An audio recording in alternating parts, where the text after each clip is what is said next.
Hello दोस्तों, नमस्कार। आपका इंडियन ज्ञान टीवी यूट्यूब चैनल में आपका बहुत बहुत स्वागत है। आज हम आप लोगों के बीच में बिहार राज्य के पश्चिमी चंपारण जिला के बारे में जानकारी शेयर करेंगे। आगे बढ़ने से पहले आपसे छोटी रिक्वेस्ट करते हैं कि आप चैनल को सब्सक्राइब तथा शेयर जरूर करें। चलिए आपको ले चलते हैं पश्चिमी चंपारण जिला के ऐतिहासिक यात्रा पर। पश्चिमी चंपारण जिला का महत्व ऐतिहासिक एवं पौराणिक रहा है। पश्चिमी चंपारण भारत के बिहार राज्य के 38 जिलों में से एक है। यह जिला बिहार के तिरहुत प्रमंडल के अंतर्गत आता है। हिमालय की तराई प्रदेश में बसा यह ऐतिहासिक जिला जल एवं वन संपदा से परिपूर्ण है। बेतिया जिले का प्रशासनिक मुख्यालय है। पश्चिमी चंपारण जिले में 3 अनुमंडल हैं: बेतिया, बगहा, नरकटियागंज। 18 प्रखंड, 5 नगर पंचायत, 1483 गांव, 2 लोकसभा निर्वाचित क्षेत्र है। बेतिया और वाल्मीकि नगर जिले में 9 विधानसभा सीटों में बांटा गया है। बिहार के दृष्टिकोण से देखा जाए तो यह जिला अपना इतिहास में विशिष्ट स्थान रखता है। पश्चिमी चंपारण जिला के उत्तर में नेपाल देश तथा दक्षिण दिशा में गोपालगंज जिला, पूर्व दिशा में पूर्वी चंपारण जिला, पश्चिम में इसकी सीमा उत्तर प्रदेश राज्य के पारौना तथा देवरिया जिला से घिरा हुआ है। जिले का क्षेत्रफल 5228 वर्ग किलोमीटर में फैला हुआ है, जो बिहार के जिलों में प्रथम है। जिले का अंतर्राष्ट्रीय सीमा बगहा नंबर 1, बगहा नंबर 2, गौनहा, मैनाटांड, रामनगर तथा सिकटा प्रखंड के 35 किलोमीटर तक उत्तर पश्चिम से दक्षिण पूर्व से नेपाल देश के साथ सटा हुआ है। बिहार राज्य का एकमात्र बाघ अभयारण्य 880 वर्ग किलोमीटर से अधिक क्षेत्रफल में फैले वाल्मीकि राष्ट्रीय उद्यान में स्थित है, जो नेपाल के चितवन नेशनल पार्क से सटा हुआ है। बेतिया से 80 किलोमीटर तथा पटना राजधानी से 295 किलोमीटर की दूरी पर स्थित है। वन्यजीव अभयारण्य में संरक्षण बाघ के अलावा काला हिरण, सांभर, चीतल, भालू, भेड़िया, तेंदुआ, नीलगाय, लकड़बग्घा, अजगर जैसे वन्यजीव पाए जाते हैं। इस वन क्षेत्र में साल, शीशम, सेमल, सागवन, जामुन, महुआ, खैर, बेत आदि महत्वपूर्ण लकड़ियां पाई जाती हैं।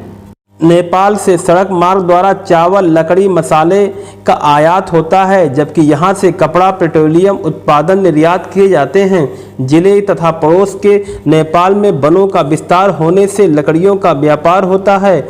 उत्तम किस्म की लकड़ियों के अलावा बेतिया के आसपास बेंत मिलते हैं, जो फर्नीचर बनाने के काम आता है। मझौलिया, बगहा, हरिनगर तथा नरकटियागंज में चीनी मिलें हैं तथा यहाँ पर आसपास जिला के लोग काफ़ी संख्या में रोजगार में लगे हुए हैं। कुटीर उद्योगों में रस्सी, चटाई, गुड़ बनाने का काम यहाँ पर होता है। यह क्षेत्र ऐतिहासिक, धार्मिक और साहित्यिक तौर पर अपनी छाप छोड़ता है। यहाँ के वाल्मीकि नगर को सीता नगर की शरण स्थली कहा जाता है। इसके अलावा गांधी जी का पहला सत्याग्रह भी इसी जमीन पर हुआ था। इस पर मौर्य वंश, कण्व वंश, शुंग वंश, कुषाण वंश और गुप्त वंश के अधीन रहा। फिर बाद में पाल वंश ने चंपारण पर शासन किया। 12वीं सदी में गयासुद्दीन ने नरसिंह देव को हराकर यहाँ पर अपना शासन स्थापित किया। अंग्रेजों के कार्यकाल में 1866 में चंपारण को स्वतंत्र इकाई बनाया गया था। प्रशासनिक सुविधा के लिए 1972 में इसका विभाजन करके पूर्वी चंपारण और पश्चिमी चंपारण 2 जिले में विभाजित कर दिए गए। 2011 की जनगणना के अनुसार यहाँ की आबादी 39,35,042 के करीब सर्वे की गई थी। जिले की साक्षरता दर 55.17% है।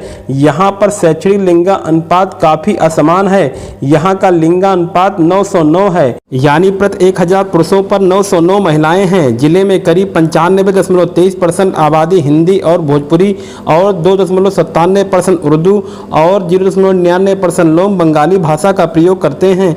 जिले में हिंदू धर्म को मानने वाले 77.44% हैं और मुस्लिम धर्म को मानने वाले 21.98% तथा बाकी 0.28% ईसाई, जैन और बौद्ध धर्म के लोग यहाँ पर निवास करते हैं। यह क्षेत्र कृषि अर्थव्यवस्था का सबसे बड़े क्षेत्रों में से एक है। यह क्षेत्र हिमालय के तराई में स्थित होने के कारण यहाँ की मिट्टी बहुत ही उपजाऊ है। यहाँ पर उगाए जाने वाले प्रमुख फसल गेहूँ, धान, सरसों, केला, गन्ना की फसल का उत्पादन किया जाता है। पश्चिमी चंपारण जिला में ऐतिहासिक एवं धार्मिक दृष्टि से कई दर्शनीय स्थल यहाँ पर बने हुए हैं, जो इस प्रकार हैं। वाल्मीकि वन्यजीव अभयारण्य बगहा से लगभग 10 किलोमीटर दूर वाल्मीकि वन्यजीव अभयारण्य है। इस जंगल में रॉयल बंगाल टाइगर, काले भालू, तेंदुआ, हिरन और अजगर एवं अन्य पशु पक्षियाँ यहाँ पर पाए जाते हैं। त्रिवेणी संगम त्रिवेणी संगम नेपाल सीमा पर वाल्मीकि नगर से 5 किलोमीटर की दूरी पर स्थित है। नेपाल के त्रिवेणी गांव और चंपारण के भैंसा लोटन गांव के बीच स्थित इस संगम पर 3 नदियां गंडक, पंचनद और सोहना नदी का मिलन होता है। श्रीमद् भागवत पुराण के अनुसार विष्णु के प्रिय भक्त गज और ग्राह की लड़ाई इसी जगह पर प्रारंभ हुई थी, जिसका अंत वैशाली के हाजीपुर के निकट कोनहरा घाट पर हुआ। वाल्मीकि नगर आश्रम पुराणों के अनुसार मानता है कि भगवान राम के द्वारा त्यागे जाने पर माता सीता ने यहीं पर आसरा लिया था। भगवान राम और सीता के दोनों पुत्र लव और कुश का जन्म यहीं पर हुआ था। महर्षि वाल्मीकि ने यहाँ पर महाकाव्य रामायण की रचना की। सुमेसर का किला। सुमेसर की पहाड़ियों में ढालान पर बना सुमेसर का किला रामनगर प्रखंड में स्थित है। हालांकि यह किला अब केवल खंडहर मात्र ही बचा है, लेकिन किले के शीर्ष के आसपास कई घाटियां और पर्वत श्रृंखलाओं की सुंदरता देखने योग्य हैं। सरैया मन पक्षी विहार। बेतिया से 6 किलोमीटर दूरी पर सरैया में एक बहुत खूबसूरत पक्षी विहार है। यहाँ एक प्राकृतिक झील है जहाँ पक्षियों की कई प्रजातियाँ प्रवास करती हैं। यहाँ पर अनेक जामुन के पेड़ लगे हुए हैं। ये स्थानीय लोगों के लिए एक पक्षी विहार के साथ साथ एक पॉपुलर पिकनिक स्पॉट भी है। लोरिया का अशोक स्तंभ। लोरिया प्रखंड के चंदनगढ़ और नरकटियागंज प्रखंड के जानकीगढ़ में नंदवंश और चाणक्य द्वारा बनाया गया महलों की तीरोनुमा अवशेष है। यह अशोक स्तंभ 2300 वर्ष पुराना है। 35 फुट ऊंचे इस अशोक स्तंभ के ऊपर सिंह की आकृति बनी हुई है। इस स्थल को देखने के लिए पर्यटक यहाँ पर आते रहते हैं। पश्चिमी चंपारण रेल मार्ग द्वारा अच्छी तरह से जुड़ा हुआ है। जिले के प्रमुख रेलवे स्टेशन में बेतिया, रक्सौल और नरकटियागंज हैं तथा यह जिला सड़क मार्ग से बिहार की राजधानी पटना से बेतिया की दूरी 210 किलोमीटर है। यहाँ पर आवागमन के लिए बस, टैक्सी और कार की सुविधा उपलब्ध रहती है। दोस्तों, पश्चिमी चंपारण जिला के बारे में जानकारी कैसी लगी कमेंट करके हमें जरूर बताएं। अगर आप नए हैं तो चैनल को सब्सक्राइब तथा लाइक जरूर करें। फिर मिलेंगे अगले वीडियो में, तब तक के लिए जय हिंद।